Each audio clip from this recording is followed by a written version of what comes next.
Good morning, ladies and gentlemen. Let me ask you a question, one that may shake something deep inside you.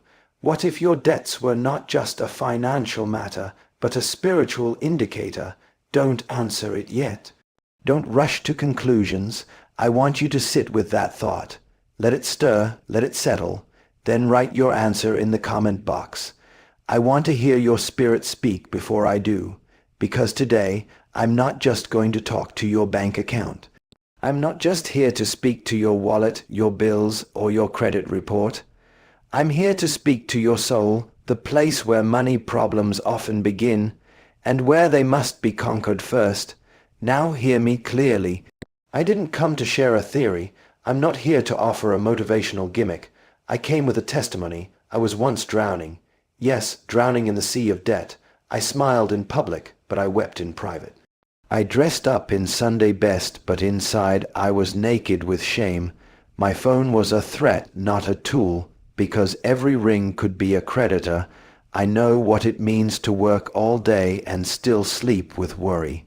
I know what it means to tithe and still owe. I know what it feels like to shout hallelujah on Sunday and whisper help me on Monday. And it was in one of those lonely nights that God gave me something. Not a check, not a handout, a revelation.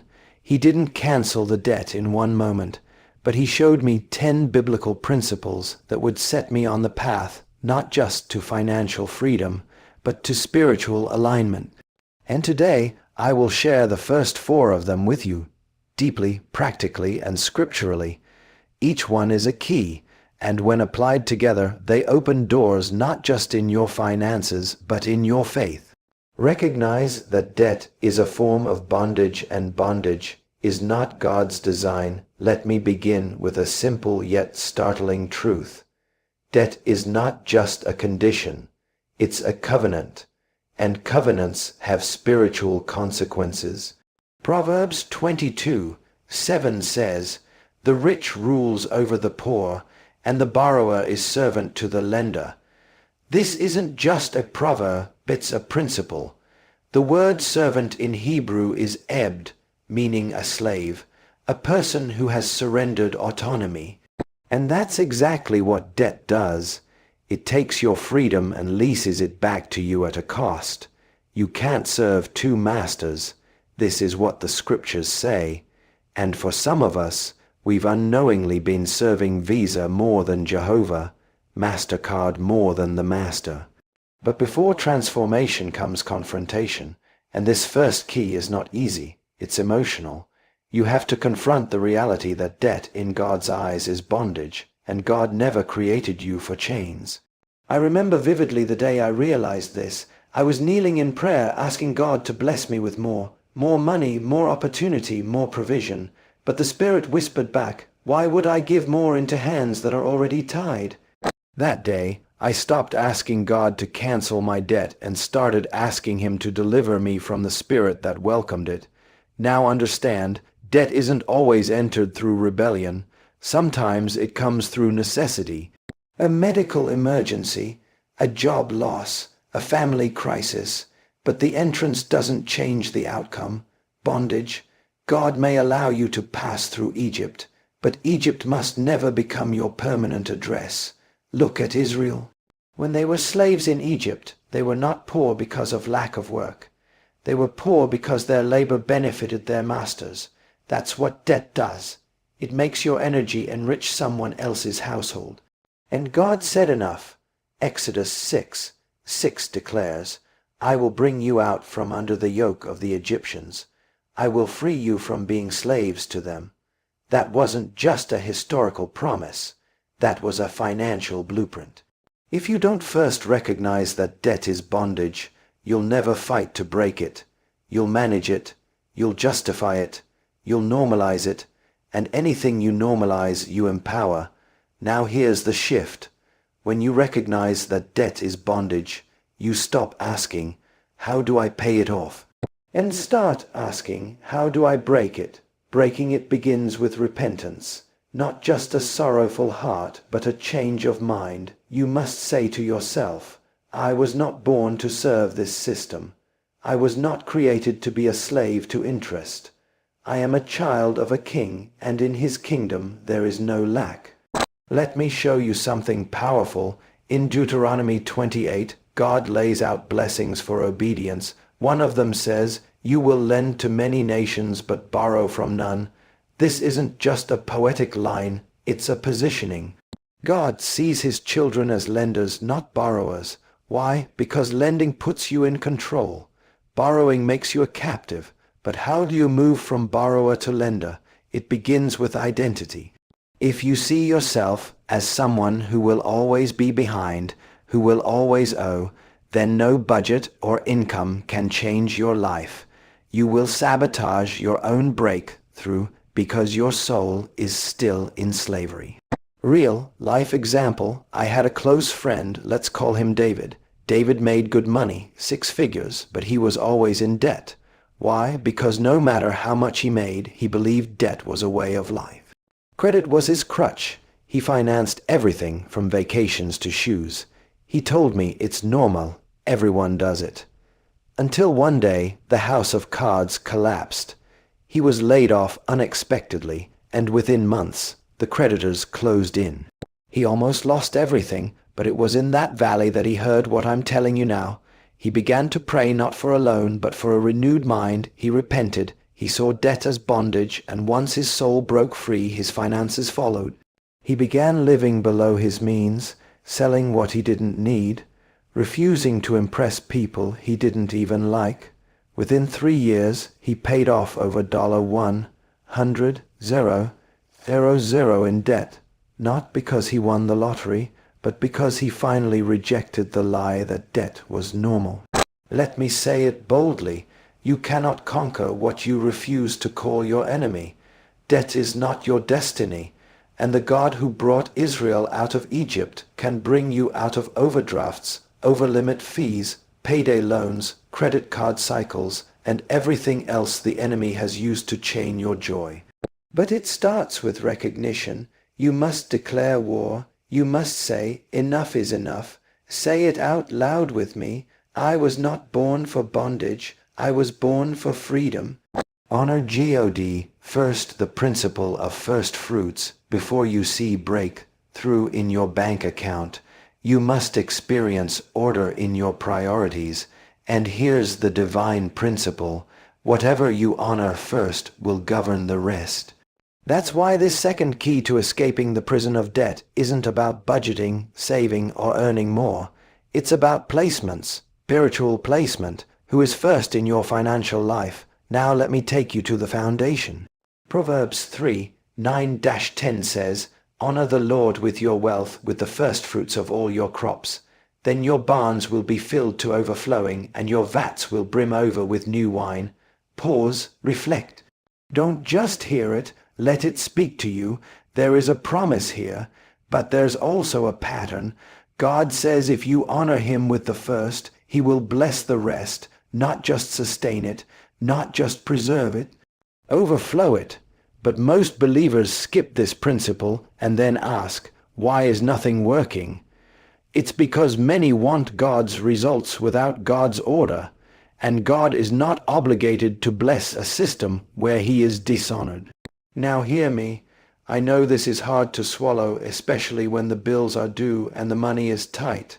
I've been there. I remember sitting at my kitchen table holding a $100 bill in one hand and a stack of final notices in the other. I wanted to tithe, but I also wanted to eat. I wanted to give, but I also didn't want to go dark when the electricity company pulled the plug. But in that moment, I heard something deep in my spirit that changed everything. Do not eat your seed. That $100 wasn't just cash. It was a test. Would I trust God with the first portion or not? I'll never forget what I did. I closed my eyes, lifted that bill in my hand like an offering, and said, God, this isn't enough for everything, but it's more than enough to prove you're first. I sowed it into the kingdom. And I tell you the truth, not with hype, not with exaggeration, but with tears of remembrance. Within 3 days, I received an unexpected refund from a source I had written off. It wasn't magic, it was principle. God honors those who honor him. The first fruit is not about money, it's about lordship. In every culture, the first of anything sets the tone for the rest. The first day of the week determines your momentum. The first hour of the morning shapes your mindset. The first bite of a meal gives you the flavor, and in Scripture, the first fruits of your income determine who you acknowledge as source. Look at the story of Cain and Abel. Many people read it wrong. Genesis 4:3-4 says, Cain brought some of the fruits of the soil as an offering to the Lord, and Abel also brought an offering, fat portions from the firstborn of his flock. And the Bible says, the Lord looked with favor on Abel and his offering, but on Cain and his offering he did not look with favor. Why? Because Cain gave something, but Abel gave first. One gave out of routine. The other gave out of reverence. God doesn't just look at the gift. He looks at the position of the gift. Is it first, or is it what's left? Let me ask you, do you pay everyone else and then give to God last, if anything remains? Or do you give to God first and trust him to multiply the rest? This is not just spiritual, it's strategic. When you give to God first, you place your finances under his governance. You're saying, Lord, you sit on the throne, not just in heaven, but over my house, my wallet, and my business. And when you honor him, you give him the legal right to rebuke the devourer, as Malachi 3 teaches. Yes, I said legal right, because spiritual laws, like natural ones, operate on alignment. If a nation doesn't follow constitutional law, the courts have no obligation to act in its favor. Likewise, if we misalign our hearts and wallets, we lose the legal covenant for divine financial protection. Let me tell you about Sarah, a woman in my congregation. She was a single mother of 3, working 2 jobs, barely surviving. Every time we spoke about giving, she would cry, not out of rebellion, but frustration. I don't have enough to give, she said. One day, she decided to try.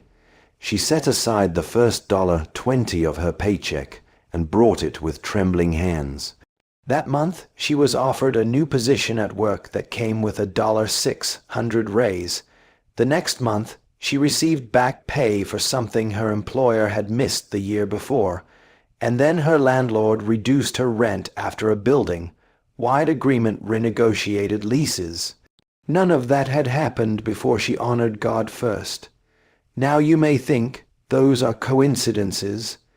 No, they're confirmations. Because when God is first, he sets everything else in order. Now, let me be practical. Honoring God first does not mean neglecting your responsibilities. It means you realign your heart. You may not be able to give 10% yet, but give the first of what you can with reverence and consistency. The woman with the 2 mites gave more than the wealthy because her gift was from the core of her trust. The issue is not about how much, it's about how early and how earnestly, and when you develop this habit, something shifts in your soul. You begin to see money not as something you own, but as something you steward. That's the kingdom way. One more truth, and I say this as a man who has walked this road. Tithing isn't a tax, it's a declaration. It's your way of telling heaven and hell, this house belongs to God. And when your house is God's house, then your problems become his projects. Your debt becomes his assignment. In ancient Israel, every harvest began with the same action, lifting the first sheaf to the heavens. Why? Because they knew the harvest didn't come from the ground. It came from God. And when God sees honor, he releases abundance. So here's the challenge. Don't wait until you're debt-free to give. Give your way out. So your way out, honor your way out. Don't treat God as an afterthought in your finances. Place him at the center, put him first, and watch what he does with the rest. Embrace discipline, break the cycle of emotional spending. Let me tell you the truth that most people won't say out loud in church or on a finance panel. You cannot cast out what you keep feeding. And many of us are praying for God to deliver us from debt, when what we need is deliverance from disobedience and emotional indulgence. This third key is one of the most difficult, not because it's mysterious, but because it's mundane. It doesn't sound supernatural, but in practice, it creates supernatural results. Here it is. If you want to get out of debt, you must stop spending based on how you feel and start spending based on what God revealed. This is the principle of discipline. Proverbs 25:28 says, "Like a city whose walls are broken through is a person who lacks self-control." In biblical times, a city without walls was exposed to theft, manipulation, and destruction. No matter how rich or advanced that city was, it could be overrun by a small enemy simply because it lacked boundaries. Many believers today are financially gifted, spiritually hungry, intellectually sharp, but undisciplined. And so, the enemy doesn't have to rob them through sin. He does it through impulse. One of Satan's greatest tools isn't always addiction or idolatry. It's advertising. He doesn't always tempt you with evil. Sometimes he tempts you with comfort, and if you're not disciplined, you will buy your way into bondage trying to soothe wounds that only God can heal. Let me be honest, this one hit me the hardest in my own journey. I didn't just spend money on luxuries. I spent to prove I wasn't poor. I bought things I couldn't afford just to silence the voice that told me I didn't measure up. I wore my insecurity like a designer coat. I drove my low self-worth in a shiny car with high interest. I was emotionally exhausted, but I kept retail therapizing my soul until God showed me that emotional spending is a spiritual leakage. You're pouring divine purpose into a bag with holes. We must understand that discipline is not denial, it is alignment. When you embrace discipline, you are not punishing yourself. You are training yourself for purpose. Let me show you how deeply spiritual this is. In Hebrews 12:11, Scripture tells us, "No discipline seems pleasant at the time, but painful. Later on, however, it produces a harvest of righteousness and peace for those who have been trained by it." Discipline trains you. Emotion enslaves you, and here's the pattern. Most emotional spending is a reaction to unhealed pain, unmanaged pressure, or unresolved identity. You're lonely, so you buy. You're stressed, so you order takeout again. You're feeling inadequate, so you splurge to prove your worth to people who aren't even watching. And after the bag is opened, or the gadget is delivered, or the meal is eaten, the emptiness returns, now accompanied by financial strain. But God has not called you to be a slave to your emotions. He has called you to rule your soul. Psalm 103:1 says, "Bless the Lord, O my soul, and all that is within me, bless his holy name." That's a command, not a suggestion. The psalmist was telling his emotions what to do. That's discipline. Now, let's go deeper. Emotional spending is often fueled by comparison. You see what others have on social media, a new phone, a vacation, a luxury bag, and suddenly you feel behind. But here's the problem. You are comparing your reality to someone else's highlight reel. What they posted doesn't show the debt behind the picture. It doesn't show the overdraft, the sleepless nights, or the arguments at home over money. You're envying a lie. I remember counseling a young woman named Esther. She had racked up nearly $18,000 in credit card debt trying to keep up with the lifestyle she saw online. She wasn't rich, but she looked rich on Instagram. I asked her, "Why did you do it?" She broke down in tears and said, "Because I thought if I looked successful, maybe I'd feel successful." That broke me, because how many of us are broke trying to look whole? Discipline says, "I will no longer let my emotions spend money that my future cannot afford." Discipline teaches you to pause before purchase. To fast before you finance. To ask, is this wise? Before you ask, can I swipe? In fact, let me give you a practical tip that saved my life, the 24-hour rule. Whenever you want to make a purchase over a certain amount, may be $100 or $500, you force yourself to wait 24 hours. If after that time the desire is still strong and the item is still necessary, only then do you consider it, you'd be amazed how many things lose their power after time and prayer. Why? Because emotional spending thrives in the heat of the moment. But discipline cools it down with reflection and truth. Look at Jesus. When he was tempted by Satan in the wilderness to turn stones into bread, he was hungry, but he didn't act on feeling. He acted on truth. He said, "Man shall not live by bread alone, but by every word that proceeds from the mouth of God." If the Son of God had to resist emotional decisions while hungry, how much more do we? Let's take it even further. Many of us spend out of habit, not just emotion. We've never developed a vision for our money, so we waste it by default.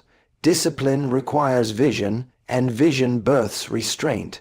When you have a vision to be debt-free, you stop buying the just because items.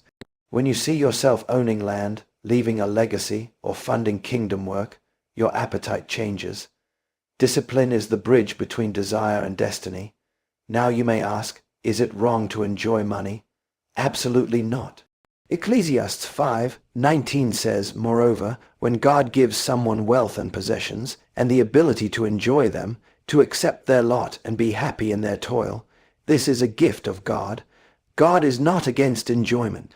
He's against enslavement. Enjoy what you can afford, but do not enjoy at the expense of your purpose, because every dollar you spend emotionally is a dollar not sowed purposefully. And the truth is, discipline doesn't restrict your life. It expands it. It gives you the power to say no today, so you can say yes to what matters tomorrow. You don't need another raise before you start living wisely. You need mastery. You need intentionality. You need discipline. This is the season to break the cycle. Develop a planned faith without strategy is frustration. Let me start this final key with a hard truth. Faith without a strategy is not faith. It's fantasy. Many people are not failing because they don't pray. They're failing because they don't plan. They speak in tongues but can't track their spending. They fast for open doors, but they never map a path toward the future. They tithe, they shout, they serve, but they live in cycles because they confuse belief with preparation. Let me ask you a sobering question. What's your actual plan to get out of debt? I'm not talking about your hope. I'm not asking what you're believing for. I'm asking what's written down, what's measurable, what's repeatable, what's in motion.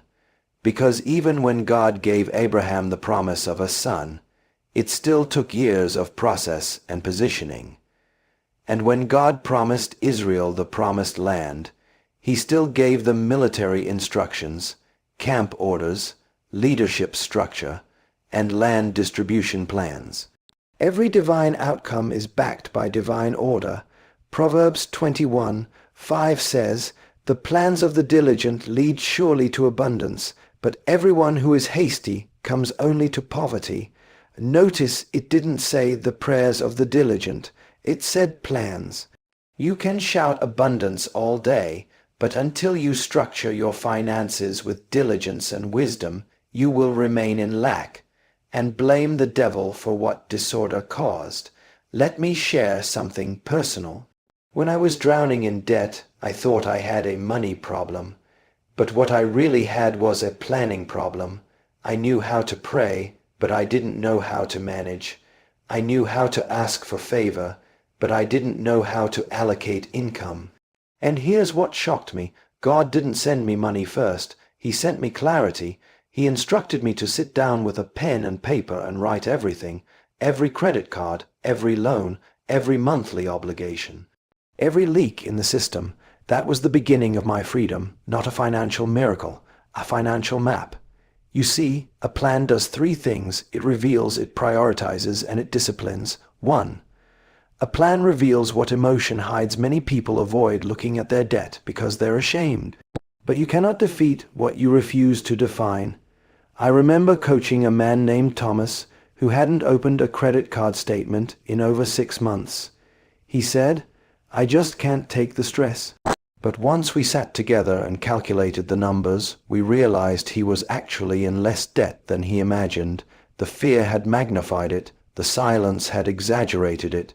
Planning brings light into the dark places. It exposes the truth, and where there is truth there can be freedom. Jesus said in Luke 14:28, "Suppose one of you wants to build a tower. Won't you first sit down and estimate the cost to see if you have enough money to complete it?" That's not just good advice.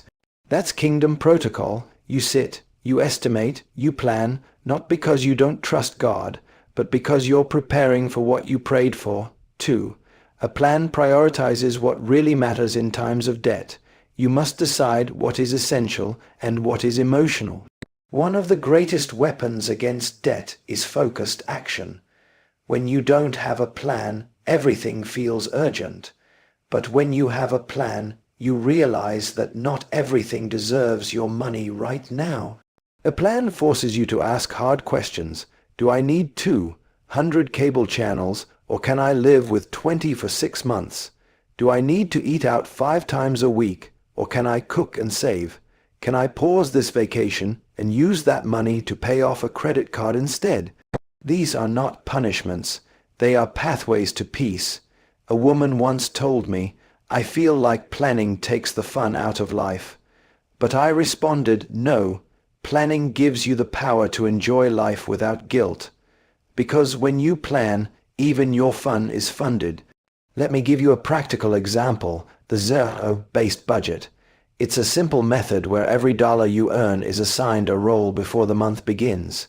You give every dollar a job, saving, giving, spending, repaying debt, until your budget equals 0.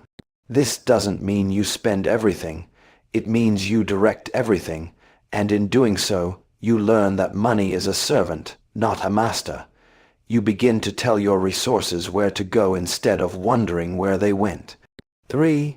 A plan disciplines your emotions. Your plan is your anchor when temptation rises, when the latest gadget comes out, when a sale tries to seduce you, when your peers seem to live lavishly. Your plan whispers, "That's not in the mission right now."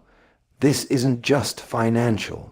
It's deeply spiritual. Remember Joseph. When Pharaoh had a dream of famine and abundance, it was Joseph, the planner, who created the structure to store grain and survive the drought. Egypt was saved, not by prophecy alone, but by wise planning during the season of surplus. So what season are you in right now? If you're in debt, this is your war strategy season. Your plan must be aggressive, sacrificial, focused. You don't casually stroll out of slavery. You fight your way out with structure.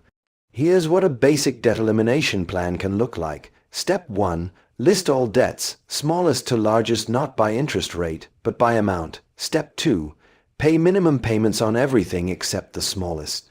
Step 3. Attack the smallest debt with every extra dollar until it's gone. Step 4. Take what you were paying on that debt and roll it into the next one. Step 5. Repeat until debt-free. This is often called the debt snowball method, and while it may not be the fastest mathematically, it is the most motivating, because each victory fuels your next one. You start to taste freedom in small bites, and those bites turn into feasts. Let me be clear, a plan doesn't guarantee life won't interrupt you. Emergencies happen, life can hit hard, but a plan keeps you anchored when the storm comes. Psalm 37:23 says, "The steps of a good man are ordered by the Lord, and he delighteth in his way." But notice, steps must be taken. God can order them, but you must walk them. That's what a plan is, obedience in motion. I once met a man who said, "I'm waiting for God to send me a financial breakthrough." I told him, God may already have, but your lack of planning leaked it away. This is not to shame you, it's to awaken you, because the truth is, your breakthrough is not waiting on God, it's waiting on your plan. The keys are in your hands now, my friend. I've stood where you stand. I've paced the floors late at night, wondering how the next bill would be paid. I've wept in private, knowing my public praise was hiding a private panic. I've looked at my bank account and felt shame, even after serving faithfully in God's house. But today, you've heard not just a speech, you've heard a spiritual strategy. You've been handed keys, not theories, not hype, but truth that sets you free. You now know the first key. Debt is bondage, not just a financial condition, but a spiritual position. You must reject it not only from your wallet, but from your mind and identity. You were not created to live under chains, but to stand in covenant. The second key taught you that honoring God first is the beginning of restoration. When you give God the first, your first fruit, your tithe, your trust, He steps into your finances with divine authority. He doesn't just bless the gift, He blesses the heart that gives it. The third key revealed that emotional spending is often a cry from a wounded soul. And until you embrace discipline, you will repeat destructive patterns. But once you gain control of your soul, you gain authority over your spending. And the fourth key declared the necessity of a divine strategy. Faith without a plan is like a seed with no soil, it can't grow. God is not only the author of miracles, but the architect of order. When you structure your finances, you make space for God to move. But now comes the moment of truth. What will you do with these keys? Because keys only work when you use them. You can't carry them around for inspiration. You must insert them into locked doors and turn with intention. God has already positioned you for freedom. He's already sent the wisdom. Now He's asking you to walk it out. Don't wait for everything to be perfect before you begin. Don't wait until the fear is gone. Start with trembling hands if you must. Start while you're still unsure. Start while the debt still looms, because every journey begins with a decision. You may not see full deliverance overnight, but you will begin to taste it. You will feel heaven pushing with you. You will witness chains fall one by one. There will be moments you want to quit, but remember this. Freedom is expensive, but it's worth everything. And the same God who gave you these principles will give you the strength to apply them. So rise. Decide, plan, so discipline your heart and break the cycle. You don't have to drown another day. The ark has been built. The keys are in your hands. Now walk out of debt.